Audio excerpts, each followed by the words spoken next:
and welcome to All About Sport, live from Top of Town Studios in Conley Street, Cavan, live on your local station, cavantv.com. I am joined tonight by World Handball Champion Paul Brady, who's kindly joined us in the studio on his recent win. Paul, thank you very much. Sorry, I was in a bit of difficulty there trying to get ready for the start there. So how are you, Paul? Good. Thank you very much for coming in. You're a very busy man. You know, 4th world handball title. Paul, that's some achievement. How did it feel to win the 4th? Oh well, obviously it was great. You have to wait every 3 years. For the World Championships to come around. So, the kind of Olympics of our sport. So, you're kind of gearing up towards it for so it takes 3 years. You're preparing like you were preparing for the last 3 years for. Exactly. Same as probably athletes prepare for the Olympics. That is our Olympics. Of handball. So you're kind of getting ready from a few years before that, and I suppose your eyes normally on the next one. Maybe not quite for me at this point, but for other players, they're probably like gearing up towards that. Brilliant. I think we have an action shot of you when you won the title in City West. So here's some of the action shots here, Paul. So you can talk some of it through. And you see just some of the you wear special kind of protection goggles, is it? Yeah. The ball is obviously hard. If it hits you in the eye now, it causes a lot of damage. So they're protective. But usually you don't get hit. With the ball, it's rare enough. So. Yeah. So would you use both hands to hit the ball? We would, yeah. You'd be using both hands, yeah. You obviously be trying to hit it to your opponent's weaker hand, and vice versa. So you've got to try and make sure you don't have a weak hand. So. Okay, and then we have the shot here with the medal. So that's a very that was a good shot anyway with the 4. Yeah, well at that point, there's a lot of relief at that point. I'd say so, yeah. So, I mean, when you win like a world title 4 times, does it get harder thinking, do you get more, you think, well, I've won it 3 times, so I've, that's an achievement itself, but do you feel there's more pressure on you? Not really, no. I suppose it changes, it depends. Like the second one is very different from the third one, as it's very different from the fourth one. There's so many things that have happened in the 3 years previous to each one, so I can't say, it's hard to know. Does it get it? Sometimes it depends on the competition or where you're at, I suppose, and what you're coming off after playing and winning, and but this time did I feel more pressure? Probably a wee bit more pressure than that it was in Ireland, Yeah, and, it was on home soil as such, and you had your kind of home crowd there. It's down up in Dublin supporting you. Yeah, there was a great crowd from Mullahoran there that night in the City West and all over Cavan. I have to say, and I thank them for the support. It was great for sport. 4,000 spectators, I think, met it to the finals. Like I say, there's probably a wee bit more pressure, like you said, in that it was. Normally you wouldn't have the support. Usually, I'd been used to over the years. It's just playing, against the spectators, being, with you. Like so, the roar that night, and certainly it helped a lot. So, but I didn't really think of that. It certainly wouldn't be. I don't know if there's any more pressure really, because you're just so focused on what you're doing. You're not really concentrating on what's outside. So, tell us about Paul, when you were introduced to handball. How old were you when you kind of started and got involved in handball? Yeah, Who first introduced you to it? I see my brothers play it before I started in Pats and Cavan. But there was Father John Gilhooly used to coach people in there. So used to coach the students in there. So I kind of just fell into playing with a lot of other Mullahoran guys, and then started going to competitions, and it really started from there. I loved the game straight away. And when did you started moving your way up the ranks from underage all the way up to now you're at professional ranks? Do you know when was kind of the point where you felt that you realised that you could go on to win world titles, that you thought who kind of, did you have a coach that said to you, I think you have what it takes, or when did that kind of moment that you realise I can do this? I suppose very, very early on. I suppose Father John needs to take a lot of credit for that. He really encouraged us that the sky was the limit, that you could really do anything. So, but certainly within myself, I suppose it depends on the individual too. Very early on, I certainly was way down the pecking order from my age group as I was growing up. You were saying your way down the pecking order, like when I was 13-year-old, I might have been, wouldn't have been the top 10 in the country, when So really, even for young in people Ulster. watching this, thinking there is hope. You know, you're saying you weren't. Of course, you know, if you want something, you know, but I knew, like, you know, that, you know, this was something that I was going to play for a long time. From very early on, I loved it, and you know, each time I got beat by someone, I was determined to come back and get them, you know, get a win over them again, you know, and to get better than them. So you know, that's the beauty of an individual sport. So when did you win your first? How old were you when you won your first world title? Well, I was 17 when I was almost 18 when I won my first world championships. I was in Winnipeg in Canada. So, but I had a lot of losses before then, an awful lot of losses. So, would you say it was a difficult journey? It certainly was, because I lost so much when I was younger, and you know, the pain of them defeats. But you know, it certainly drove me on, and still to this day, you know, it goes back to one of your previous questions.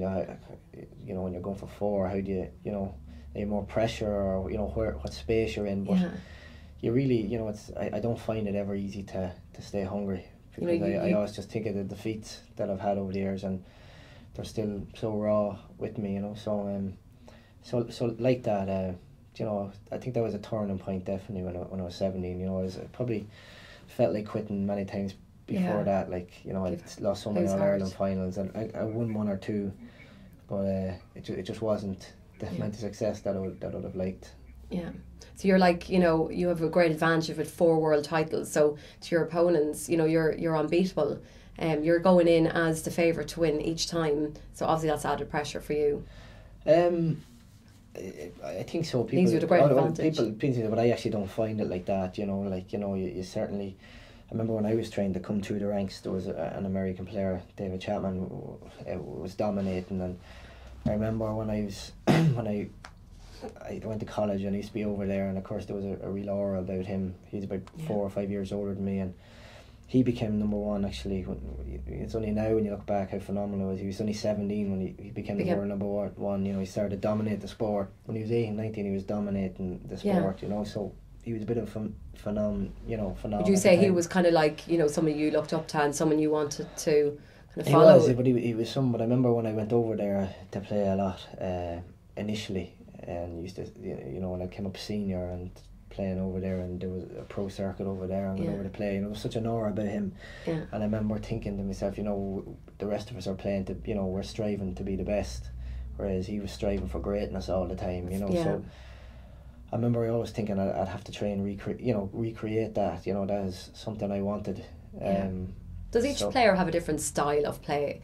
Is there a different, you know, can you analyse another player's game and, you know, help that for your next game? Well, obviously, that would be a big part of it, you know. That you know, and obviously, the more you play them, you look out for their weaknesses. The more you get to know them. But I tend to not concentrate so much on my opponents. You know, if I just want to get the best out of myself, and I'm always confident that if I get that, I don't believe, you know, no matter what they bring, I believe I'll win. You know, so.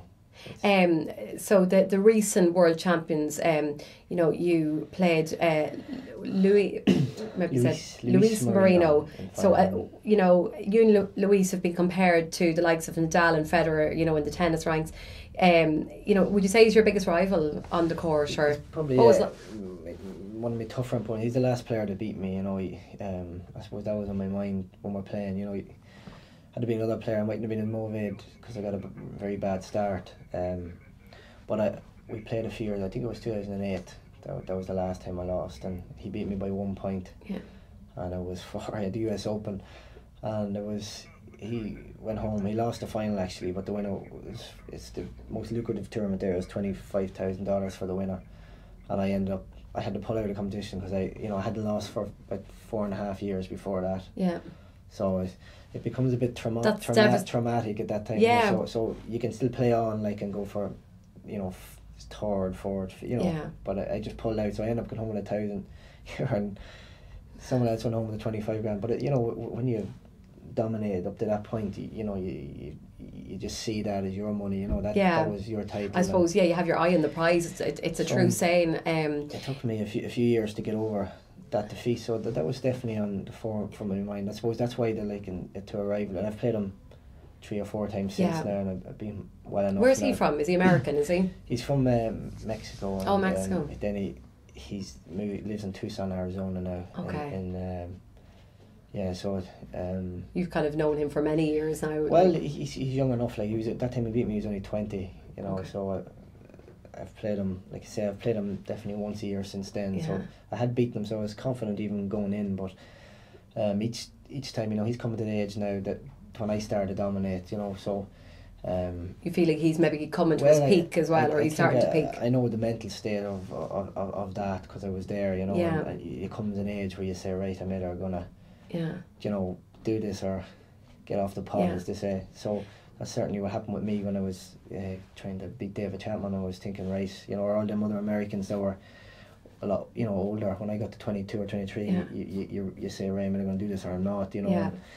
So, you know, you have to try and beat some of these other 30-somethings and late 20-year-old, you know, late 20s, try and beat these players who've been around for a long time. So I know that's where he's at. So it's a bit of a so it gives him a challenge. Like, you were in that position. You know, you've played you play doubles with Michael Finnegan, but how does it feel when you actually meet him in the singles and he's, you know, your competition mentally? How does that? You know, I just read recently, he did an interview recently. He said, you know, it was his best tournament ever. He had an amazing tournament, but you kind of just block that out. You know, it's for that moment. You know, I suppose he doesn't think he'd be giving it after, but for that moment, you know, there's no one you want to beat more in the world. There's no one you dislike more. You just you know, emotions go. You put friendship aside and you just go in. So you know you're just focused on what you want, and that prize and that title, and doesn't matter who you're playing. I suppose there's great respect for each other, you know, on the court. Well, there other is, obviously, but you know, you just put that aside. Go full whack at it and don't stop till it's over, you know.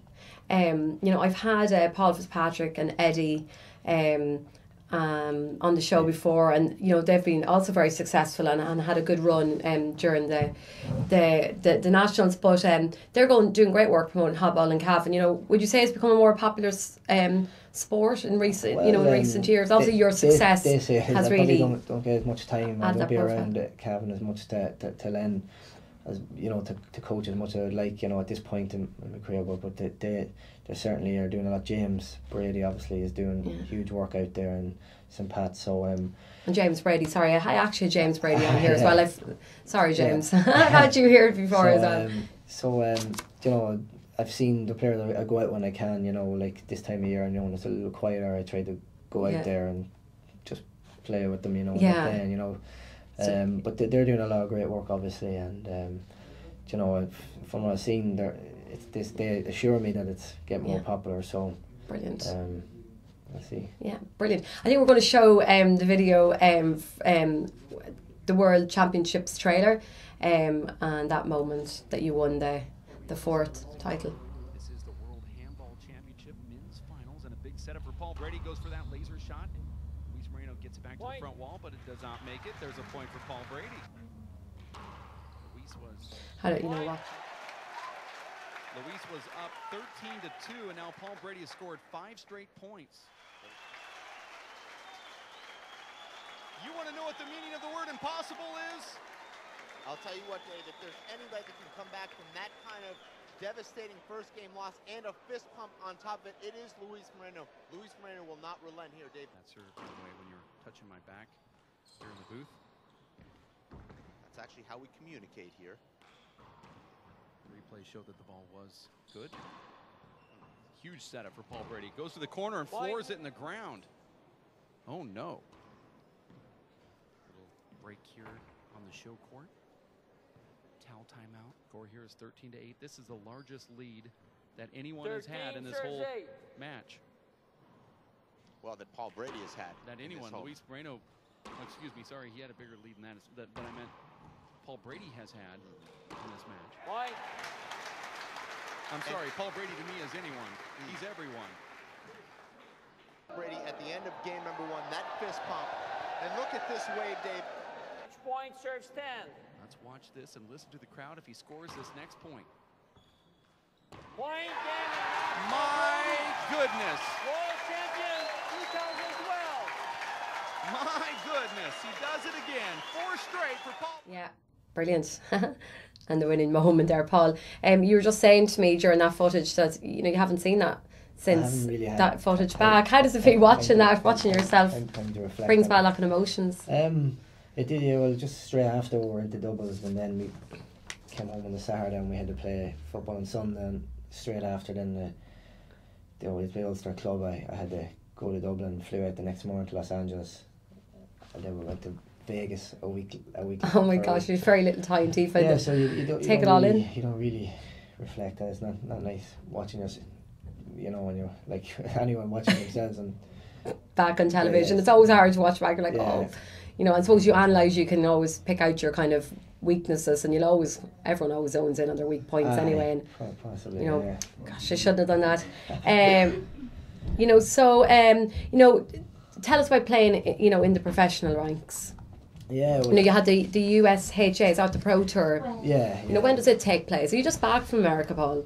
Well, I went to Los Angeles there. That was the last weekend in October. Then there were some exhibition games in Vegas then a week later. But they're still ongoing. But I just don't go as much as I used to. Or, it takes a lot out. So I'd rather just protect the position I have and kind of go for the majors, as they say, the major tournaments. So that's kind of where I'm at the minute, Yeah, brilliant. And then you were saying you travel a lot, and you defeated Charlie Shanks in the final in the Simple Green US Open in LA. So that was your fourth time to win that event. Do you think 4 is your lucky number?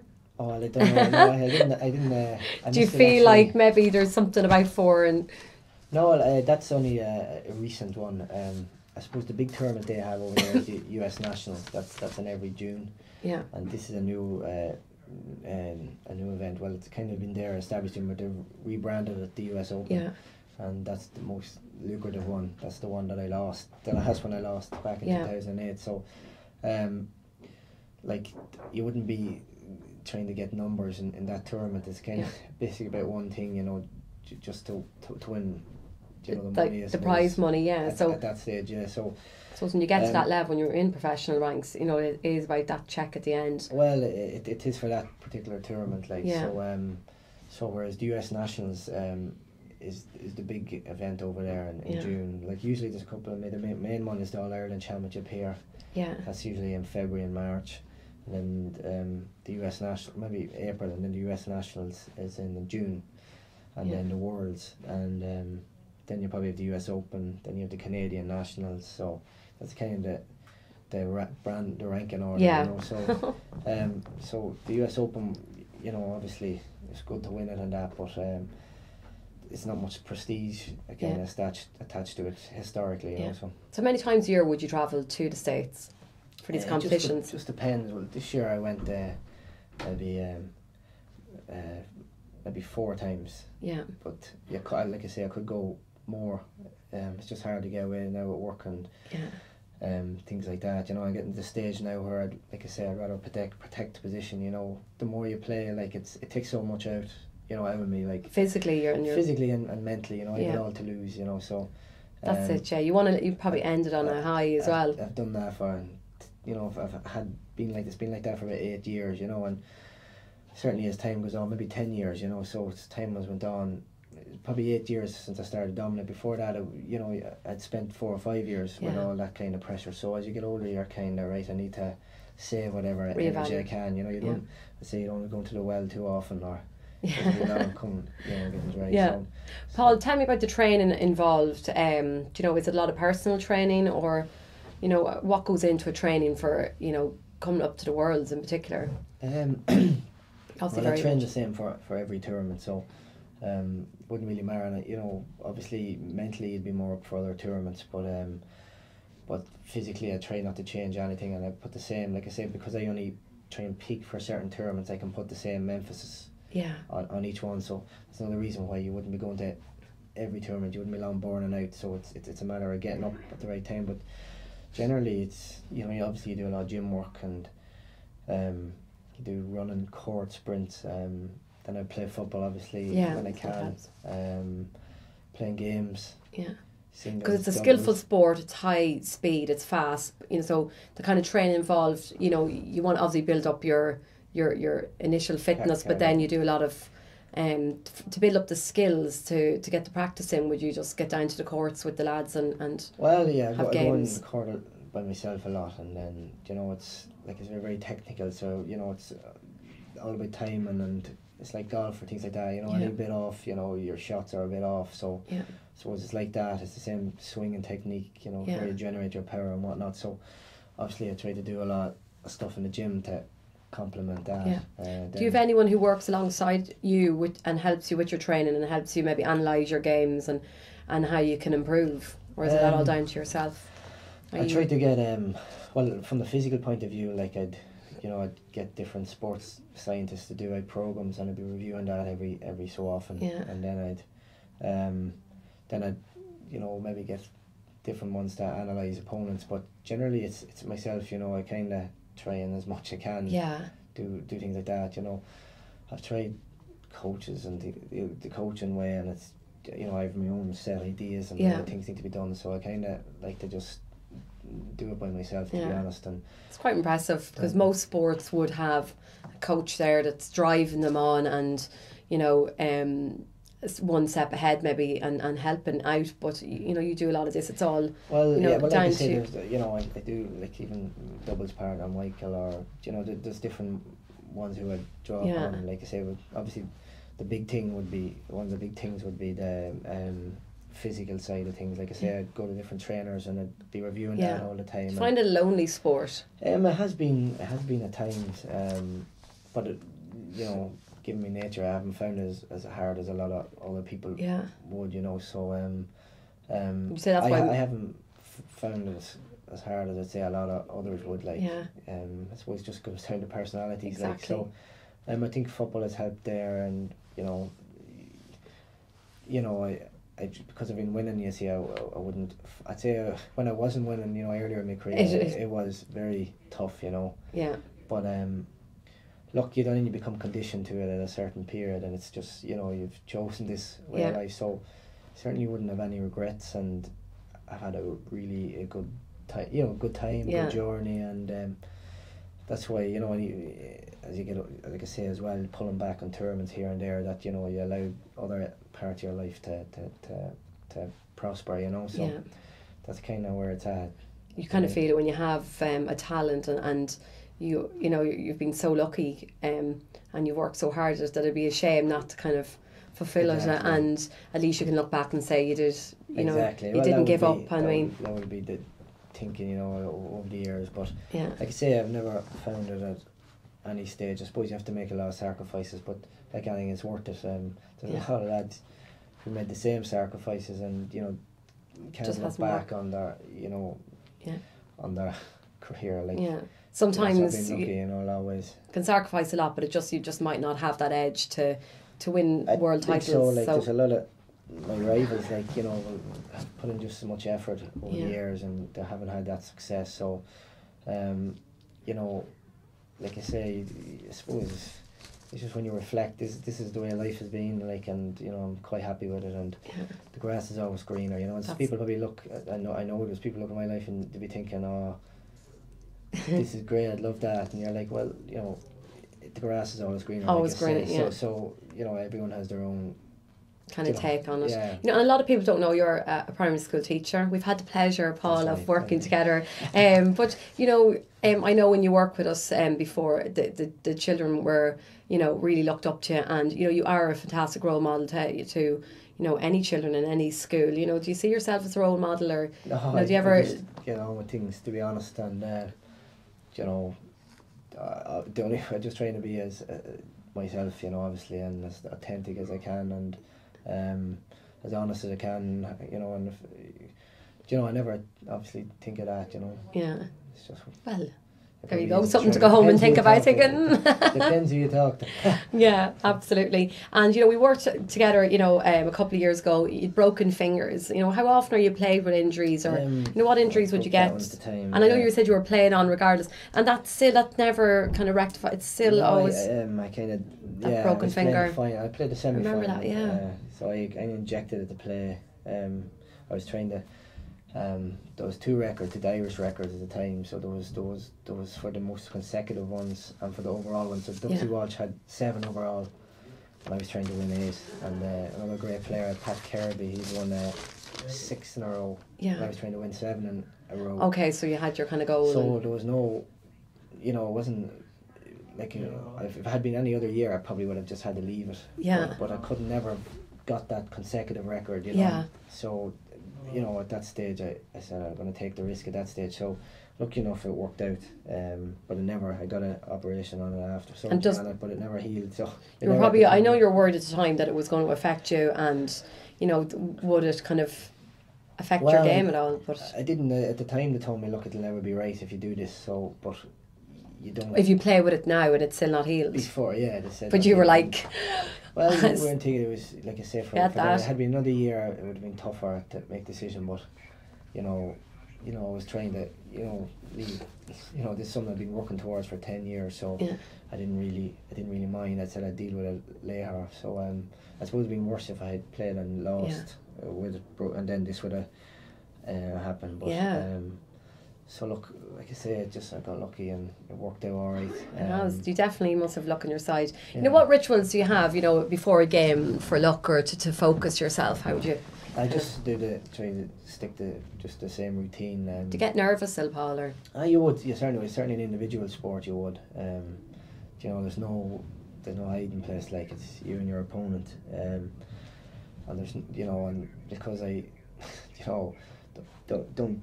I train. You do allow me to train independently, and that, like, there's no one else to look to, like, if I've lost. So, there's no hiding place for the ego here. No. It's a big dent here. So of course you get nervous, but I've always used nerves well. Obviously sometimes they can overcome, but during the course of a match, like, you usually work your way around them. But obviously, you'd still be nervous. I don't think anyone would ever tell you they wouldn't be. But, no, I think that's just nature, isn't it? Yeah. I think we have a little bit of footage of when you bet Shanks. Is that Charlie Shanks? Is it? In the US Nationals? Is it? US. Yeah. So here's the Point. Charlie Shanks goes revolving door, takes that ball to the front wall, kills it. He delays the ceremony. You've never seen Paul Brady lose his concentration, but he did. He threw his glasses towards the referee, and you wonder, is he a little bit off right now? 20. It was a culmination of a bunch of calls that he felt were bad throughout the match. I agree with that. Nice drive right there from Charlie Shanks, flipped up though from Paul Brady. Replay. Charlie could have done so much more with that shot.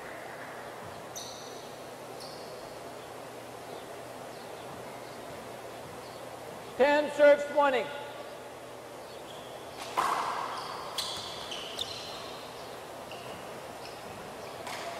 Oh, Right out. he wanted that one. Just a miss hit there from Charlie Shanks. You'd think if Charlie Shanks got 3 or 4 more points and was at 13 or 14, now it becomes a little bit dicey for Paul Brady trying to close out his 7th. Are we going to see an ace here or what? Well, he's going to go for it. Watch Paul Brady. He's also going to throw another 5 miles an hour taking onto this his ball. time. Here it is, going for number 7. Short. Almost like he quick snapped that ball. Maybe that's his attempt to try to get Charlie to lean to the left, but Second serve. this is that vicious second serve that Paul has. No, that was not a good second serve. No.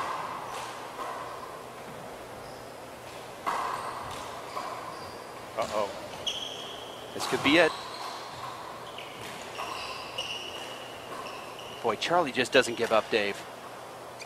Hats off to Charlie Shanks. Oh, and a miss hit. And Paul Brady wins, number 7. Paul Brady is the men's pro national handball champion. Yay. It's great stuff, Paul. We're going to come away from the handball.